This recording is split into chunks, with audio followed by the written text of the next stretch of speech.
The old woman drew a single curve into the wet sand and whispered, "Fear is not a wall. It is water." And as the tide crept forward, the line, her fear, dissolved into nothing.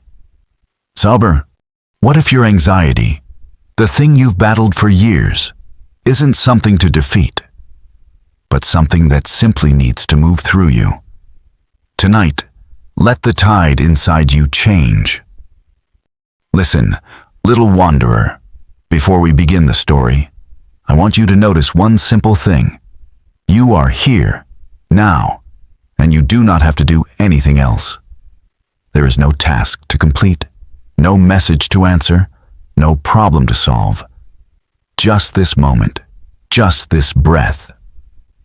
Feel the bed supporting you, the way your body sinks a little deeper into the softness beneath you.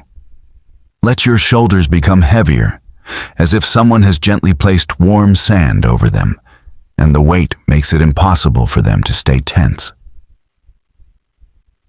Your jaw loosens, your tongue rests softly in your mouth, and even the tiny muscles around your eyes begin to unwind, like a fist slowly opening. Take a slow breath in through your nose, not forcing it, just letting it rise like a wave rolling toward the shore.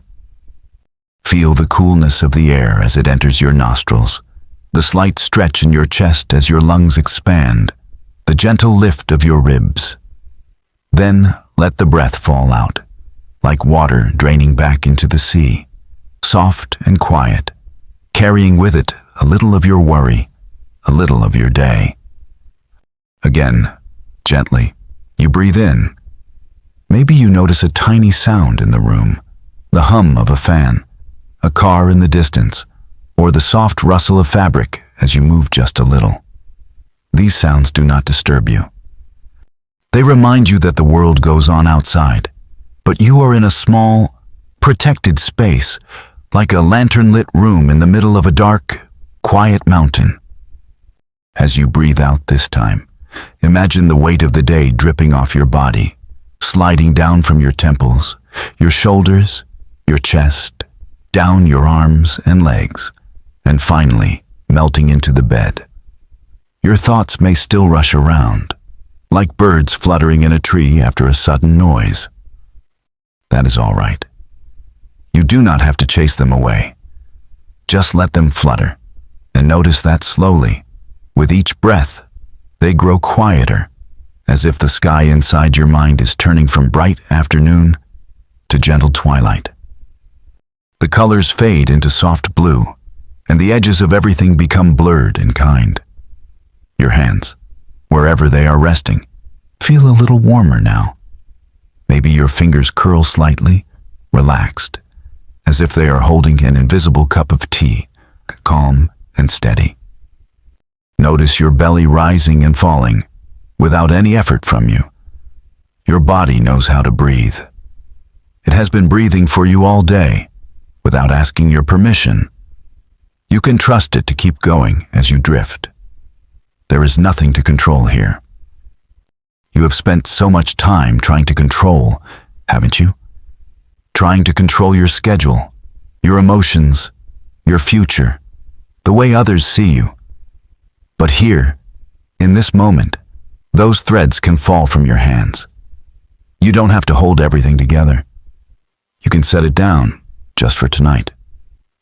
Imagine that you are standing at the entrance of an old wooden gate, the paint faded, the grain of the wood worn smooth by the touch of many hands. Behind the gate is a small Zen temple tucked into a mountainside. The evening air is cool against your skin, the kind of cool that makes you want to wrap yourself in a soft robe and hold something warm between your palms. A faint scent of pine drifts past you, mixed with the subtle sweetness of incense, as if someone inside has just lit a stick and whispered a small prayer.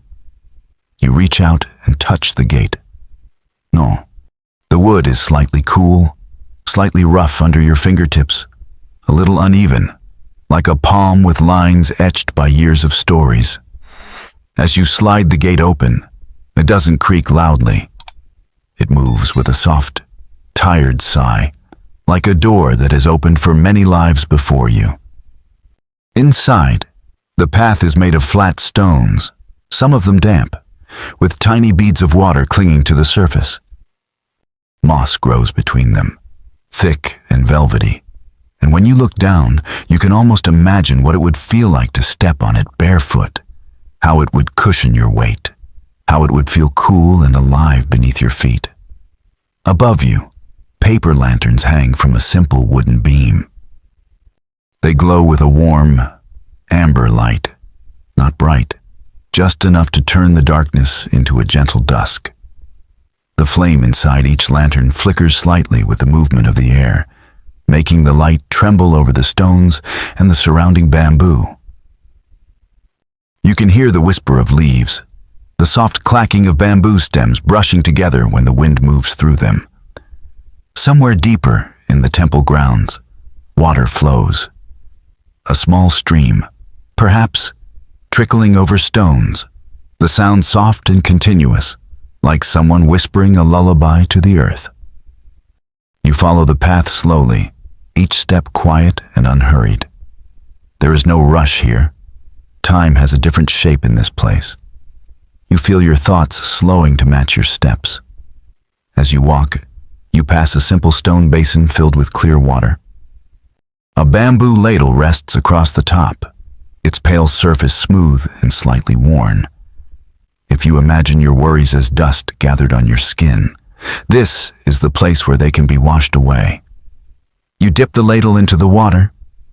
The coolness touches the wood, travels up through your fingers. When you pour the water over your hands, it runs down in thin streams, catching the lantern light as it falls, leaving your skin feeling clean, awake, and yet somehow more at peace. You are ready to enter now. You step into the small wooden hall of the temple. The floorboards are polished by years of bare feet passing quietly. When you walk, they give a soft, muted response, not a creak, but a kind of gentle acknowledgement that you are here. The air inside smells faintly of incense and old wood, with a hint of tatami straw, that dry, comforting scent that so many meditation rooms carry. In the corner, there is a low table. On it, a simple clay teapot rests, its surface slightly uneven, the glaze imperfect in the most human way. Beside it, 2 small cups wait. Steam curls up from the spout in a thin, delicate ribbon, twisting and disappearing into the dim air. There is someone sitting there, on a cushion by the table. An old monk, robe draped loosely around his shoulders, sits with his back straight but not stiff, like a tree that has learned to bend with the wind instead of resisting it. His eyes are half closed, as if he is both in this room and somewhere beyond it at the same time. He is not surprised to see you. He gestures calmly to the cushion across from him. As you sit down, the cushion gives gently under your weight, and your body relaxes a little more just from being so close to someone so still. The monk lifts the teapot with both hands, slowly, as if it is something precious. He tilts it, and the tea flows in a thin stream into your cup. You hear the gentle pouring sound, almost like rain tapping softly against a roof. The steam rises between you, carrying the scent of roasted barley and warm earth. When you wrap your fingers around the cup, the warmth spreads into your skin, up into your palms, and gently into your chest. You lift the cup, noticing the rough texture of the clay against your fingertips, the slightly irregular rim touching your lip. The first sip is not hot enough to burn, just warm enough to spread through your mouth and down your throat in a slow, comforting line. It settles deep in your belly, a small sun glowing quietly inside you. The monk smiles, and his voice, when he speaks, is low and unhurried, as if each word is walking barefoot across the floor. "Tonight," he says, "I will tell you a story about anxiety and how it loosens its claws when we stop wrestling with it. voice fades into the quiet, and this is where the first story begins. Once, there was a young woman named Hana who lived in a bustling city that never truly slept. Her apartment was small, just a single room with a window that looked out over a sea of lights. At night, even with the curtains drawn, tiny slivers of neon slipped in through the gaps, painting faint lines of blue and red across her walls. The air was often filled with the distant growl of motorcycles, the sudden burst of laughter from a bar below, the hollow echo of footsteps on the pavement.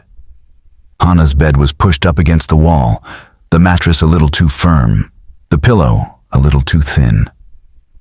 She lay there many nights, staring at the faint cracks in the ceiling, tracing them with her eyes until they blurred. Her chest felt tight, as if someone had placed a heavy stone on it. Foes. Her thoughts raced in tangled spirals. Bills to pay, messages unanswered, mistakes she might have made at work, possible futures where everything fell apart. Her heart beat too fast for someone lying down. Often, she would roll onto her side and curl her knees up toward her chest, her arms wrapped around herself. The blanket twisted around her legs like a net. Even when she closed her eyes, the images did not stop. They came in sharp flashes. A conversation where she said the wrong thing, a deadline she might miss, a look of disappointment on someone's face. Her mind, always on high alert, refused to rest. One evening, after another long day that felt like carrying a backpack full of stones through crowded streets, Hana found a small flyer tucked under her apartment door. It was printed on thin, slightly wrinkled paper. The ink was a deep, soothing blue. In the center was a simple drawing of a mountain with a tiny temple near the top, and beneath it, a few words. Zen evening, letting go of worry. All are welcome. There was an address printed at the bottom, in a part of the city she rarely visited, where the buildings were older and the streets quieter. She turned the flyer over in her hands, the paper rasping softly against her fingers.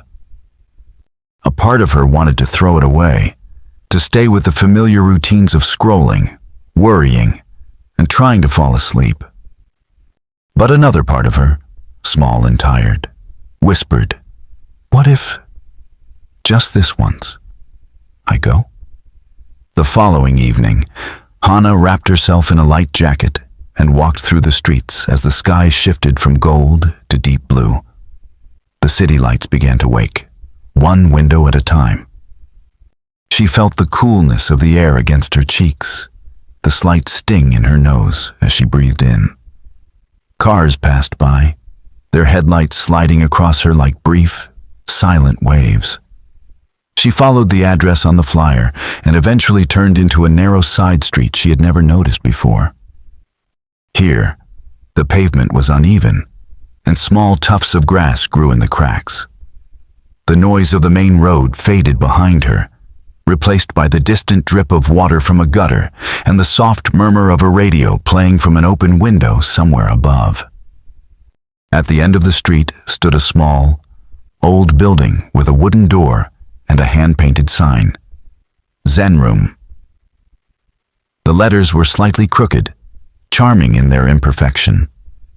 Hana approached the door and hesitated for a moment, feeling her heart thump a little harder.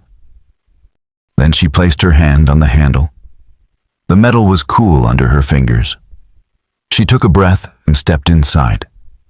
The air in the room was different from the street. It was still and slightly warm, with a faint scent of sandalwood incense lingering in the corners. A soft, golden light filled the space, coming from several lamps placed low to the ground, their light filtered through rice paper shades. The floor was covered in tatami mats, and a few cushions were arranged in a loose circle. At the far end of the room sat an older man in a simple gray robe. His hair was streaked with white, his face lined in a way that suggested both age and laughter. He inclined his head slightly as Hana entered, his eyes gentle but clear, A few other people sat around the room, each on their own cushion, their postures relaxed but attentive. Hana chose an empty cushion near the door and sat down. The mat beneath her was firm but forgiving, holding her like a palm. She noticed her knees felt a little tight, her back slightly stiff. Her mind immediately started to comment. Am I sitting right? Do I look strange? What if they can tell I don't know what I'm doing? The older man spoke, his voice soft but steady, like a stream flowing over stones. He introduced himself as Jun, a simple meditation teacher. Tonight, he said, we will practice something very ordinary and very difficult, letting our thoughts be heavy without trying to hold them up. Hana listened, her hands resting on her thighs. She could feel the slight roughness of the fabric of her pants under her palms, the tiny movement of her chest as she breathed. Jun guided them to close their eyes or lower their gaze. Hana let her eyes fall half closed, her view narrowing to the blur of the mat just in front of her. Notice your breath, Jun said. Not as something to control, but as something to witness.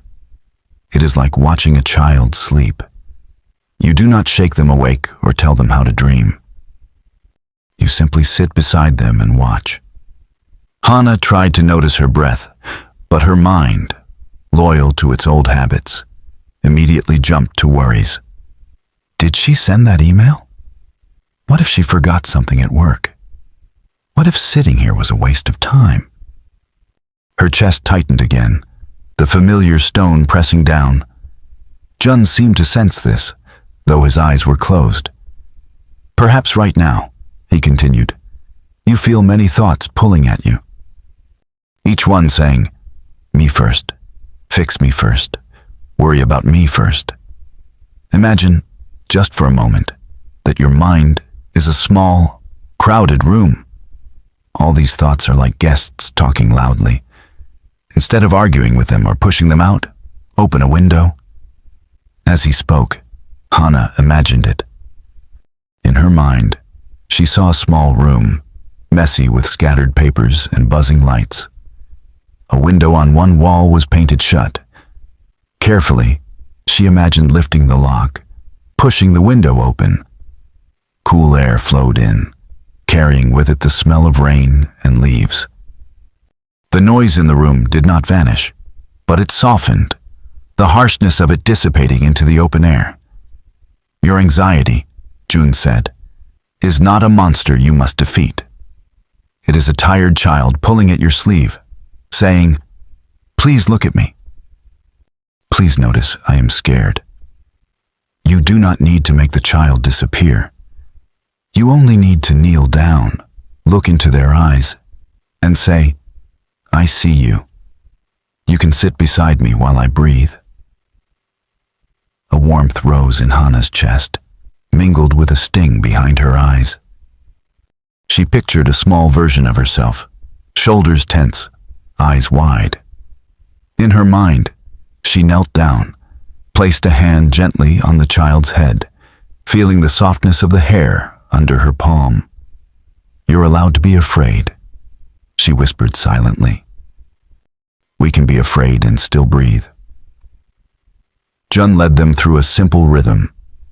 In for a slow count, out for a slow count, not strict, just like waves moving in and out on a quiet shore. Hana followed. She felt the air cool as it entered, warm as it left. With each exhale, she imagined a little of her tension flowing down through her body and into the mat, then into the floor, then into the earth itself, which had held so many worries for so many years and never once complained. Time passed strangely in that room. It stretched and softened. The distant city sounds outside became dim and muffled, as if wrapped in cotton. At one point, Jun invited them to place a hand over their heart. Hana lifted her right hand slowly, feeling the weight of her arm, the slight pull in her shoulder. When her palm rested over her chest, She felt the faint thump of her heartbeat, insistent but not frantic now, like someone knocking gently instead of pounding on a door. "This heart," June said, "has been beating for you since before you ever felt your first anxiety. It does not abandon you when you are afraid. Perhaps you can learn not to abandon yourself either." Hana sat there, hand over her heart, breathing, noticing. Her mind still wandered, but each time it did, she imagined that small window opening again, the fresh air moving through, the child at her side, no longer pulling at her sleeve, just leaning quietly against her. When the session ended, Jun bowed slightly to everyone. People began to shift, the rustle of fabric, the soft sound of knees straightening, feet finding the floor again. Hana stood up slowly, feeling a pleasant heaviness in her legs, as if gravity had become a comforting blanket instead of a burden. On her way out, Jun approached her with a small smile. In his hand was a folded piece of paper. "For when your thoughts become too loud again," he said, offering it to her. The paper was warm from his hand. She unfolded it outside, under the cool night air. Written in simple, careful strokes were just a few words.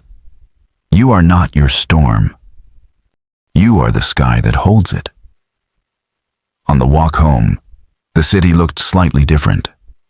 The lights were still bright, the streets still busy, but something inside her had shifted by a small, almost invisible degree.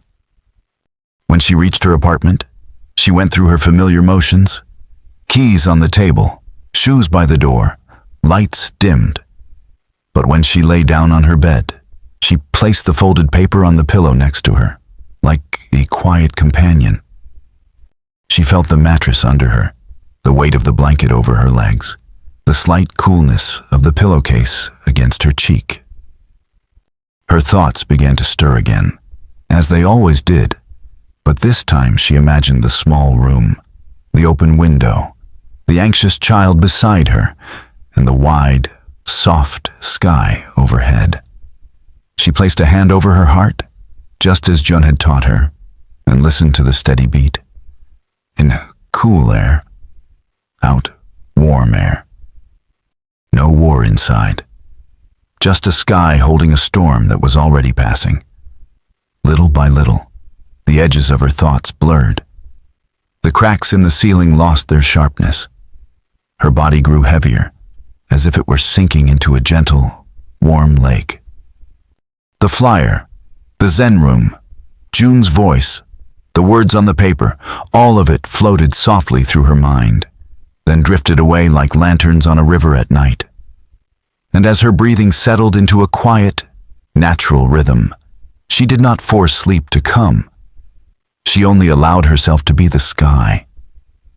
Sleep arrived on its own, like a bird landing silently on a still branch.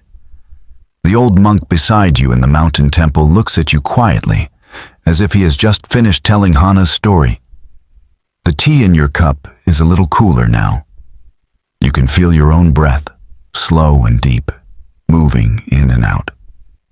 Somewhere in the distance, another story is waiting, like a lantern not yet lit. But for now, you are simply here, resting in this calm between one tale and the next. The old monk's gaze softens, as if he is watching the surface of a still pond tremble for just a moment before returning to calm. His fingers rest lightly on the teacup, unmoving, patient, as though he knows that the quiet between stories is as important as the stories themselves. You feel that quiet settling into you now, like fine dust drifting through the air and landing gently on your skin. The breath inside your chest moves in slow tides, rising a little, falling a little, as if it has begun to follow the subtle rhythm of lantern light, flickering in a breeze too soft to feel. The room around you seems warmer now, the tatami beneath you more familiar, the distant sound of the stream outside blending with your breath in a way that turns both into a single, gentle sound. It's over. Your eyelids grow heavier, not with exhaustion, but with a sense of being carried, guided, allowed to loosen. The monk draws in a breath so quiet you barely notice it, and when he exhales, the warm air seems to carry you into the next story before any words are spoken at all. There was a man named Riku who lived by the sea, in a small fishing village built from weathered wood and long memories. His house sat close enough to the shore that, on nights when the tide was high, he could hear the waves sliding up the sand, whispering against the stones, withdrawing with a soft sigh, as if the ocean itself were breathing in sleep. The salt in the air coated his windows in a thin shimmer, and when he opened them each morning, the breeze would push the curtains inward like gentle hands smoothing out cloth. Riku had once loved the sea. As a child, he had run barefoot across the sand, feeling the grains warm beneath his feet, the wind whipping through his hair, the scent of brine filling his lungs. But as he grew older, the sea became something else to him, something heavy, something uncertain. His father had been a fisherman too, quiet and stern, with hands scarred by nets and rope. Riku remembered the nights when the storms rolled in and the waves rose high enough to swallow the horizon. His father would stare out into the dark, jaw tight, knowing he would still have to go out at dawn. The sea fed them, but it also took from them, sometimes nets, sometimes boats, sometimes lives. After his father passed, Riku inherited the small boat, its wooden frame groaning softly when he touched it, as if it were an old friend waking from sleep. He also inherited the responsibility that came with it. And along with the responsibility came fear.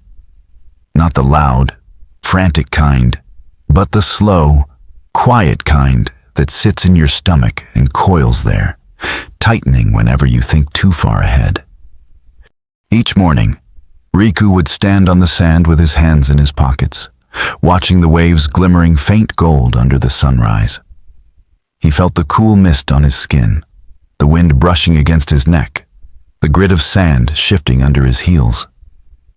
His boat waited beside him, the oar resting across the seat like an unfinished sentence. He wanted to step forward, to push the boat into the water, to feel the familiar roll of the waves beneath him. But something inside him held back. His breath would catch, shallow and uneven. His chest tightened as if ropes were pulling inward. The sea he once loved now looked too big, too deep, too full of things he couldn't see. Day after day, he avoided going out. He told the village elder he needed to fix the nets. He told neighbors he was feeling unwell. He told himself that the weather didn't look right. But the truth was simple. He was afraid, and ashamed of being afraid. One evening, when the tide was low and the sun was dimming into a soft orange haze, Riku walked along the beach, kicking small shells with the side of his foot. He felt that familiar heaviness in his chest, the one that made each step feel slightly harder than it should. The sky above him was streaked with clouds like long brushstrokes of gray and gold. The water was calm, little ripples catching the fading light. As he walked, he noticed an older woman sitting near the edge of the shore. She wore clothing faded by salt and sun, and her white hair was tied loosely behind her head, strands blowing across her face. She was carving something into the wet sand with a driftwood stick, slow and patient, as though the shape didn't matter as much as the movement of her hand. Riku hesitated, unsure whether to approach, but something about the woman's stillness drew him closer. When he came near enough, she looked up at him, her eyes dark and steady, like stones warmed by sunlight. "You walk as if something heavy follows behind you," she said, her voice low and rough like waves breaking on old rocks. Riku felt a prick of embarrassment, but he nodded. "Do you know what I carve each evening?" she asked. Riku looked down. The lines in the sand were delicate, almost like the shape of a wave curling inward. "No," he said quietly. "My fears," she replied. "Every day, I trace them into the sand so the tide can take them. Not because I want to erase them forever, but because I want to remember that they move, that they do not stay fixed." Riku watched her draw another long curve, the tip of the driftwood dipping into a small pool of seawater that reflected the darkening sky. "The mistake," she continued, "is believing that fear is a wall. But fear is water. It rises, it falls, it changes shape. You cannot stop it, but you can learn how to float." Her hand lifted from the sand. A small wave rolled closer, dragged itself over the carvings, and slowly smoothed them away. Riku stood there, feeling the cool water wash over his feet. The sand shifted beneath him, softening, moving, reminding him that nothing was truly solid here. The tide retreated, leaving behind a glistening surface with no trace of the lines she had drawn. He let out a breath he hadn't realized he'd been holding. It came out slow, unforced. The tension in his muscles lessened just a bit, like a knot loosening. The old woman placed the driftwood stick in his hand. Her fingers were cool and dry. "Try," she said. Riku knelt down. The sand was damp beneath his knees, and when he pressed the driftwood into it, he felt a strange sensation, a mix of vulnerability and relief. He carved shapes that didn't need to be precise. Shapes that represented the tightness in his chest, the unease that lived behind his ribs, the stories he told himself about what might go wrong. When he finished, he sat back and watched the tide creep toward the drawings. And as the water slowly erased them, he felt something inside him soften. Then Nikan start. The next morning, he pushed his boat into the sea. The waves still frightened him. His breath still trembled at first. But the tide was no longer a wall. It was water. And he floated. As the monk allows the story to fade, he pours more tea into your cup. The steam rises, soft and slow, curling upward like a lotus petal unfurling. You feel your shoulders sinking, your breath lengthening, your thoughts becoming round-edged and warm. The room feels dimmer, though perhaps it is only your gaze lowering, your eyelids settling. Each inhale drifts into your chest like cool night air moving through rice paper doors. Each exhale loosens something deeper, not just muscles, not just thoughts, but the very effort to hold yourself together. You feel the presence of the monk beside you, not as a figure, but as a steady warmth, a lighthouse flame in a fog you no longer fear. The stories are drifting through you like slow-moving clouds, leaving space between them where your breath can rest. And in that resting, the next story begins quietly, like the soft tap of a raindrop on a still pool. There was once a student named Emmy, who lived in a bustling city where everything seemed to move just a little too fast.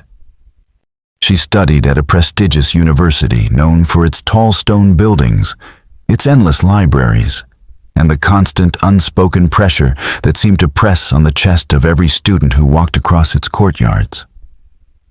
Emmy carried her books close to her chest each day as though they were anchors, heavy and necessary. Her schedule was a maze of deadlines, quizzes, essays, and expectations. The pages of her planner were filled with scribbles and arrows and tiny notes reminding her to breathe. Emmy was smart, brilliant even. But she measured her worth by the tightness in her stomach and the number of hours she studied. Sleep came to her like a stranger. Most nights she lay awake, the soft glow of her desk lamp spilling across her bed because she was too tired to turn it off and too restless to stand up. Her thoughts spun like a wheel that never slowed. Each spoke another worry about her future, another fear of failing, another imagined disappointment in the eyes of her professors or her parents. She tried breathing exercises. She tried herbal tea.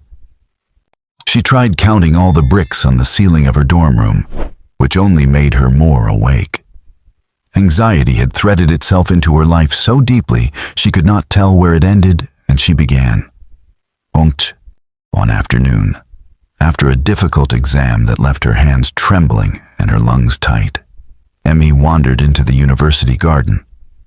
It was a quiet place, tucked between two old lecture halls. Few students went there because it didn't have Wi-Fi. Emmy sat on one of the stones by the pond, hugging her knees to her chest. Her breath shook each time she inhaled. She felt the familiar swell of worry rising in her throat, like a wave that might spill over and drown her. His face was lined in a way that looked more like weathering than age, like wood polished by decades of rain. He approached slowly, pausing at a respectful distance. "The koi are quiet today," he said, looking at the pond. Emmy nodded, unsure what to say. Her voice felt trapped somewhere behind her ribs. The groundskeeper lowered himself onto a stone beside her. He set the rake down gently and rested his hands on his knees. For a long time, they simply sat there, listening to the faint splash as one of the koi stirred beneath the surface. The breeze rustled the willows. A leaf fell into the pond, landed lightly, and drifted slowly across the surface. After a while, the man said, "Do you know why koi do not rush?" Emmy blinked. "Rush? They do not hurry," he explained. "Even when startled, they move in wide curves, not frantic lines. They never exhaust themselves with speed." Emmy watched the koi, their bright gold and white bodies gliding beneath the water with unhurried grace. "I don't think I know how to move like that," she said quietly. The man reached into his pocket and pulled out a small, folded cloth. "You are trying to bloom by force," the man said. "Lotus do not open because they rush. They open because they trust the water to soften them." Emmy stared at the seeds resting in her hands. Her chest tightened again, not the crushing kind of tightness, but something else, something aching, like the feeling right before tears. "What if I don't know how to soften?" she whispered. The groundskeeper smiled gently. "Then begin by letting yourself touch the water." He stood, but before leaving, he pointed to the pond's edge. There, a small stone bowl sat filled with clean water. Its surface was smooth, reflecting the sky. Emmy walked to the bowl slowly, as though moving through warm, thick air. She sat beside it and placed the seeds on the stone. For a moment, she simply looked at the water. The sunlight glimmered on its surface. Tiny ripples formed whenever a breeze passed. She dipped her fingers in, feeling the coolness wrap around her skin. There was nothing dramatic, nothing sudden, just seeds touching water. Day by day, Emmy returned to the garden. She watched the seeds soften, watched the shells begin to crack. She watched the koi glide, their movements slow and sure, reminding her that rushing was not the only way to move through the world. She began to soften too. Her breath came easier. Her nights grew quieter. She studied still, but not as though she were running for her life. She slept, not perfectly, but more deeply, as if her mind had begun to trust the water beneath it. One morning, she arrived to find a tiny sprout emerging from one of the seeds. It was pale green, trembling slightly in the breeze, impossibly delicate and impossibly brave. She touched her own chest, feeling the gentle rhythm of her heartbeat, and realized she was softening too. Slowly, slowly, just like the lotus. The monk watches you gently, his eyes warm with the lingering echo of the story. Somewhere outside, the stream continues its quiet journey over stones, the night around the temple deepening into a softer shade of blue. Your breath moves in long tides now, unhurried, wide as the wings of a resting bird. And the stories settle inside you like seeds touching water, ready to open when you sleep. The monk lets the silence linger, as if he wants the final story to settle into the deepest parts of you before he speaks again. The steam rising from the teapot has softened, no longer curling sharply upward, but drifting loosely, dissolving into the warm dimness of the room. Outside, the night has deepened into a velvety blue that seems to press gently against the wooden walls, wrapped around the temple like a protective cloak.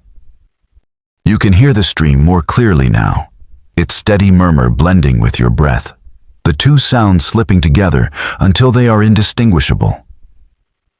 He closes his eyes for a moment, then opens them slowly, and when he looks at you, it feels like he is seeing not just your face, but all the places inside you where worry has nested, all the tight corners where your thoughts tend to curl up and shiver. His voice comes softly, a little lower than before, like the warm darkness speaking through him. All three stories, he says, are about remembering what we forget when we are frightened.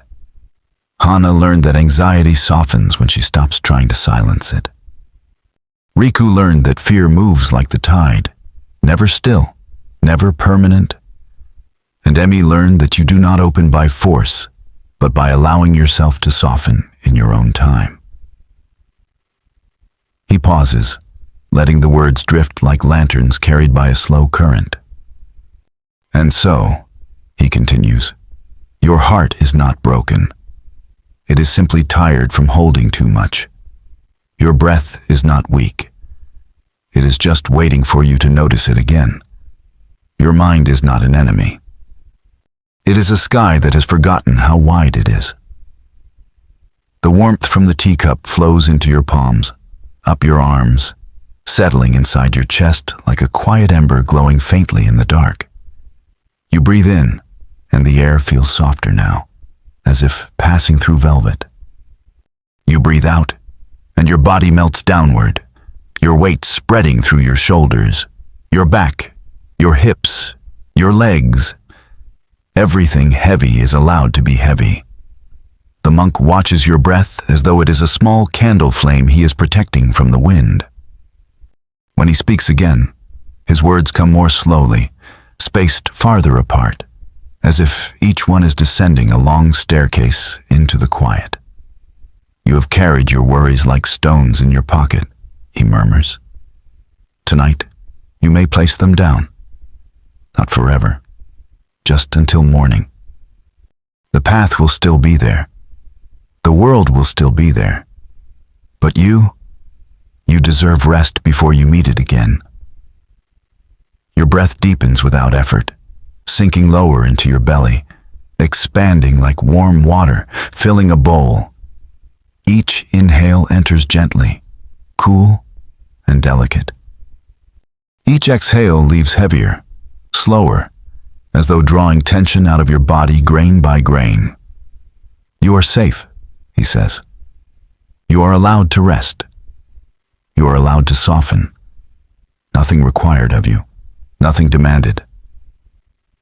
His voice fades in and out of your awareness, like a tide brushing a shoreline. Let your thoughts wander like Hana's, he continues. Let them flutter, let them quiet, let them drift away on the breath. Let your fear move like Riku's, rising and falling, shifting shape, never solid enough to trap you. Let your heart soften like Emi's lotus, slowly, gently, without pressure, without expectation. Your limbs grow heavier still, as if they are sinking into warm sand.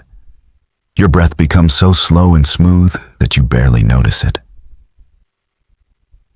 The lantern light in the room seems dimmer, not because it has changed, but because your eyes are sinking further inward, drifting toward the deep, soft place inside you that has been waiting all day to open. The monk's voice becomes a whisper. You are worthy of peace, worthy of rest, worthy of quiet, worthy of waking with a lighter heart. His words flow into you like warm tea, comforting, grounding, dissolving whatever remains of the day. You feel the edges of your body blur slightly, as if your outline is softening into the bed or the cushion beneath you, like ink spreading gently through paper. Let yourself drift, he says, like a lantern released onto a still river. No effort, no urgency. Only the natural movement of the water beneath you. Your breath lengthens again, slower now, wider, deeper. The monk's voice fades into the sound of the stream, and the stream fades into the sound of your own breathing.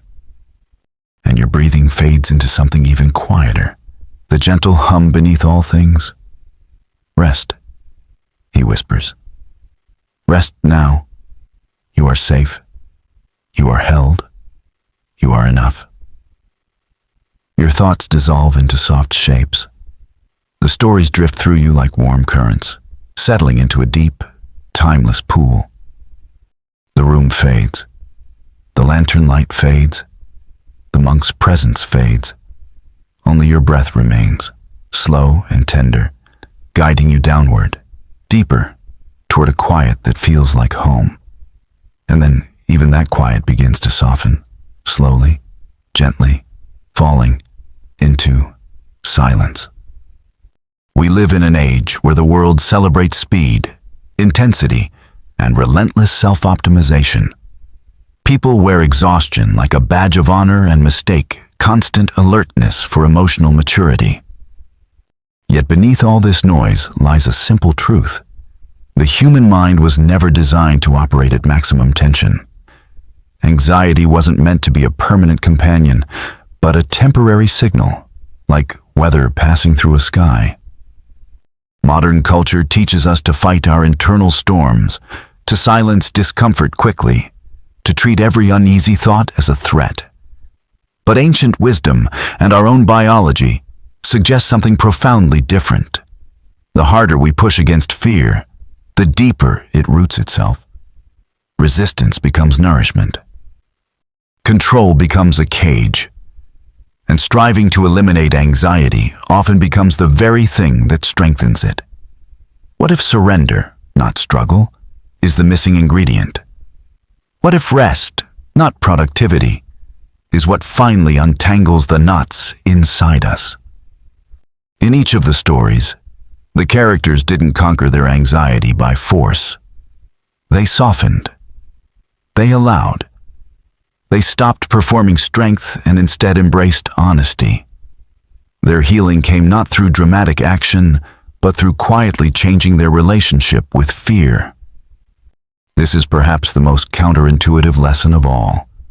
Peace is not earned. It is allowed. And sleep, the deepest form of surrender we know, arrives only when we step out of the war with our own minds. Nam, if tonight's journey gave you even a moment of softness, I invite you to join this sanctuary we're building, a place for weary minds to rest, to reflect, and to remember their own gentleness. If you feel safe here, please like this video so others who need it can find their way. Subscribe to stay close to these nightly teachings, and ring the bell so you never drift alone in the dark. Before you go, I want to ask you something meaningful. Which burden are you ready to set down tonight? Even if only until morning. Share it in the comments. Not for confession, but for release. May your breath stay slow. May your dreams be kind. And may peace find you before sleep fully arrives and carry you the rest of the way.